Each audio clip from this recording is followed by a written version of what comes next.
ഇത് wash ബേസിൻ്റെ waste ടാപ്പാണ്. ഇത് കാണുമ്പോൾ ഇത്രയേ ഉള്ളൂ, പക്ഷേ ഇത് വലിച്ചു കഴിഞ്ഞാൽ ഇത്രയും നീളം വരും.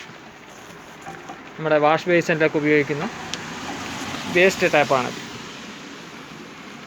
കണ്ടില്ലേ, ഇതാണ് വാഷ് ബേസിൻ്റെ ഉപയോഗിക്കുന്ന വേസ്റ്റ് ടാപ്പ്. 70 രൂപയോളം വില വരും. എല്ലാ കടകളിലും വാങ്ങാൻ കിട്ടും. സാധാരണ ഈ ജോയിൻറ്റുകളിലാണ് ഇത്. കുറേ കാലങ്ങൾ കഴിയുമ്പോൾ പൊട്ടും, ചളി പിടിക്കും, ഉള്ളിലിതിൽ ചളി പിടിക്കും. അങ്ങനെയാണ് ഇത് മാറ്റുക.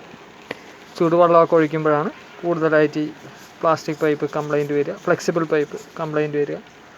ഇതാണ് നമ്മുടെ വാഷ് ബേസിൻ്റെ വേസ്റ്റ് പൈപ്പ്. ഇത് സാധാരണ എല്ലാവർക്കും മാറ്റാവുന്നത് തന്നെയാണ്. വാഷ് ബേസിൻ്റെ അടിയിൽ ത്രെഡാണ്, പ്ലാസ്റ്റിക്കിൻ്റെ ത്രെഡാണ്. ഇത് ഇങ്ങനെ തിരിപ്പിച്ച് അയച്ചെടുക്കാൻ പറ്റും. അയച്ചിട്ട് പുതിയ പൈപ്പ് മാറ്റാവുന്നത്.